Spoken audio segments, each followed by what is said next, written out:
Davanagere solo drama girl.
ಅಂದ್ರೆ ಈಗ ಯೋಚನೆ ಮಾಡಕತ್ತೀವಿ.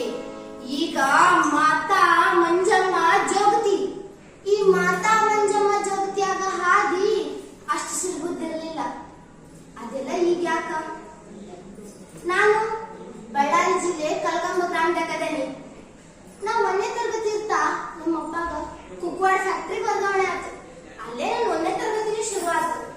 1ನೇ ತರಗತಿ 7ನೇ ತರಗತಿವರೆಗೂ ಎಲ್ಲ ಚಂದಿತ್ತು. ಆದ್ರೆ 7ನೇ ತರಗತಿಯಾಗ ನನ್ನ ಮೈಯಾಗ ಬದಲಾವಣೆ ಶುರುವಾತು. ನನಗೂ ಹುಡುಗಿರ್ ತರ ಇರ್ಬೇಕು, ಅವ್ರ ತರ ಸೀರೆ ಉಡ್ಬೇಕು, ಕುಂಕುಮ ಹಚ್ಬೇಕು, ಅವ್ರ ತರ ನಡಿಬೇಕು ಅಂತೆಲ್ಲ ಅನಿಸ್ತಿತ್ತು. ಆದ್ರೆ ಇದು ಜನಗಳಿಗೆ ಅಸಹ್ಯ ಅನಿಸ್ತಿತ್ತು.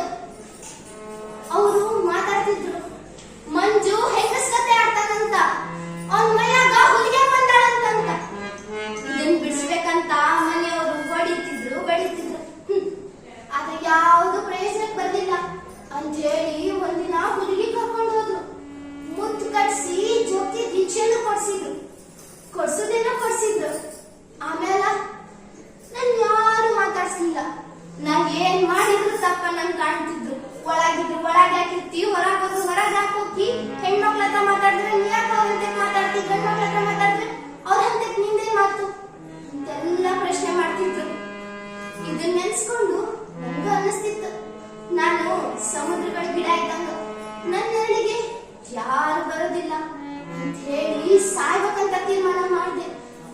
ಒಂದಿನ ದಾವಣಗೆರೆಗೆ ಹೋಗಿ ಭಿಕ್ಷಾಟನೆಗೆ ಬಂದಿದ್ದ ಕಾಸಲ್ಲಿ ಒಂದ್ ವಿಷದ ಬಾಟ್ಲಿ ತಗೊಂಡೆ.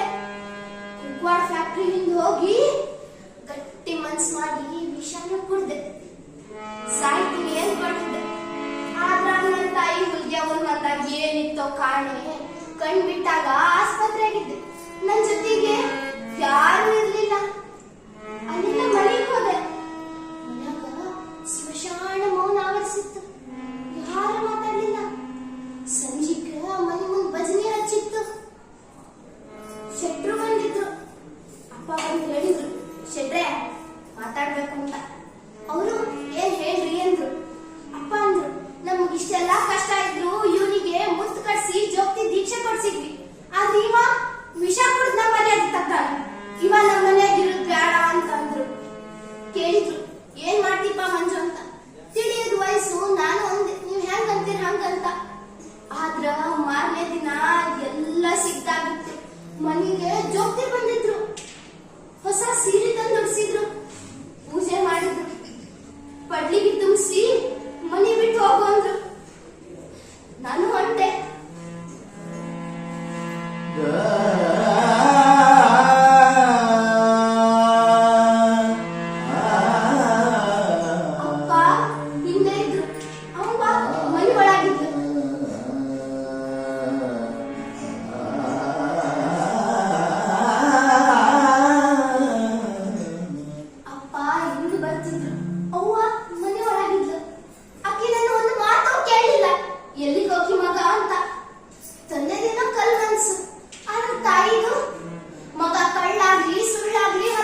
ಹಿಂಗ ಒಂದಿನ ಭಿಕ್ಷಾಟನೆ ಮುಗಿಸ್ಕೊಂಡ್ ಬರಬೇಕಾರ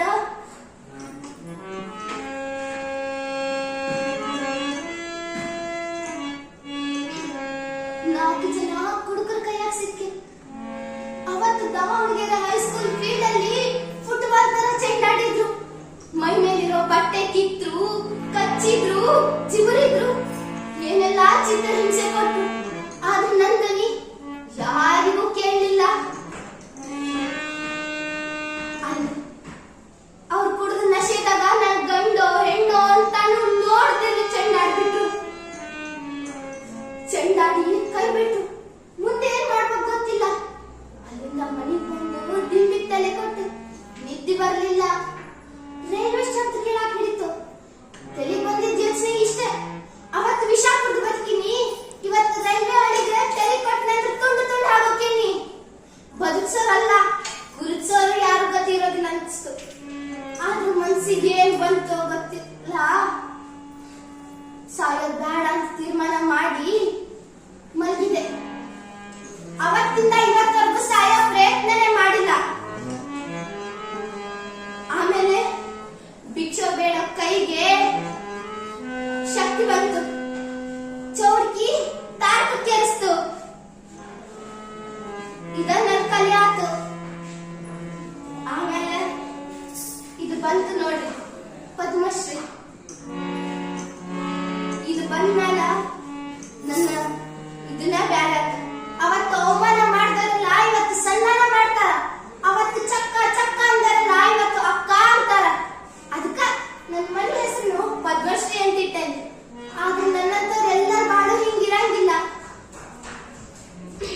ಕೊನೆಗಾಗಿ ನಾನ್ ನಿಮಗ್ ಕೇಳ್ಕೊಳ್ಳೋದು ಇಷ್ಟೇ, ನನ್ನಂತ ಮಗು ನಿಮ್ ಹೊಟ್ಟೆ ಹುಟ್ಟಂದ್ರ ದಯವಿಟ್ಟು ಅದನ್ನ ಮನೆಯಿಂದ ಹೊರಗೆ ಹಾಕ್ಬೇಡ್ರಿ.